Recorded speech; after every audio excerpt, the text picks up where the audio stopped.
ಹೋಗ್ತಾ ಇದ್ವಿ. ನಾಳೆ ನಮ್ಮ ವಕೀಲರನ್ನೆಲ್ಲ ಭೇಟಿ ಮಾಡಲಿಕ್ಕೆ ನಮ್ಮ ಟೀಮ್ ಎಲ್ಲ ಹೋಗ್ತಾ ಇದೆ. ಶುಕ್ರವಾರ ಕೇಸ್ ಬರ್ತಾ ಇದೆ. ಈಗಾಗಲೇ ನಮ್ಮ ಡಿಪಾರ್ಟ್ಮೆಂಟ್ ಅಫಿಷಿಯಲ್ಸು ಏನು ವಾದ ಮಂಡಿಸ್ಬೇಕು, ಅವರು 20ಕ್ಕೂ ಹೆಚ್ಚು 23-24 TMC ಕೇಳಿದರು. ಭಾಳ ಚೆನ್ನಾಗಿ ವಾದ ಮಾಡಿದ್ದಾರೆ. 5,000ಕ್ಕೆ 3,000 ಕೊಡ್ತೀವಿ ಅಂತ ಹೇಳಿದ್ದು, ಕೊನೆಗೆ 5,000 ಆರ್ಡರ್ ಮಾಡಿದ್ದಾರೆ. ಇನ್ನೂ ಎಷ್ಟು ರಕ್ಷಣೆ ಮಾಡಲಿಕ್ಕೆ ಸಾಧ್ಯನೋ ಆ ದೃಷ್ಟಿಯಿಂದ ನಮ್ಮ ವಕೀಲರನ್ನೆಲ್ಲ ಭೇಟಿ ಮಾಡಿ ಅದಕ್ಕೆ ಒಂದು ನಾವು ನಮ್ಮ ಸರ್ಕಾರದ ಚಿಂತನೆ ಏನಿದೆ, ವಾಸ್ತವಾಂಶ ಏನಿದೆ ತಿಳಿಸೋದಕ್ಕೆ ನಾನು ನನ್ನ ಎಲ್ಲ ಟೀಮು ನಾಳೆ ಇವತ್ತು ರಾತ್ರಿನೋ ನಾಳೆ ಬೆಳಗ್ಗೆನೋ ಇದೇ ನಿಂತು ಬೊಮ್ಮಾಯಿ ಅವರು ಏನು ಬೇಕಾದ್ರೂ ಸಲಹೆ ಕೊಡಲಿ ಹೇಳೋಕ್ಕಲ್ಲ.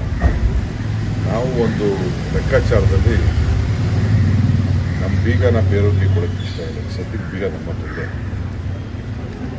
ಎಲ್ಲ ಡ್ಯಾಮ್ಗಳು ಬೀಗ ಎಲ್ಲ ತೊಗೊಂಡು ಏನು ಮಾಡ್ತೀವಿ, ನಾವು ರಕ್ಷಣೆ ಮಾಡಬೇಕಲ್ಲ.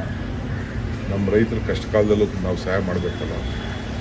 ಈಗ ಮೊನ್ನೆ 2 ಬಾರಿ ನೀರು ಬಿಟ್ಟರು ನಮ್ಮ ರೈತರಿಗೆ, ಅದು ಒಂದು ರಕ್ಷಣೆ ಅಲ್ವೇ. ಇಲ್ಲಿ ಬೊಮ್ಮಾಯಿಯವರು ರಾಜಕಾರಣ ಮಾತಾಡ್ತಾರೆ.